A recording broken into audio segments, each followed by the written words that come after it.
Go. Hello po, ay ating i-continue mga kabayan ang ating suman. Ayan. Magluluto tayo ng suman. Ayan. Ayan na. Ganyan. Suman. Glutinous rice and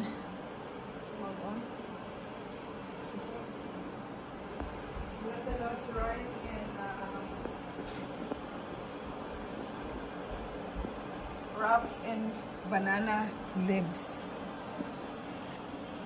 So probably you guys wondering what's in there. Okay, we cook in coconut milk, ginger roots, asukal, sugar, at saka asin. Ayan. Tapos lagyan natin ng ganyan, and then some of them they just twist like that and then go like this, see, and that's it.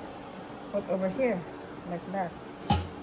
Yeah, usually we put like this, we do like this.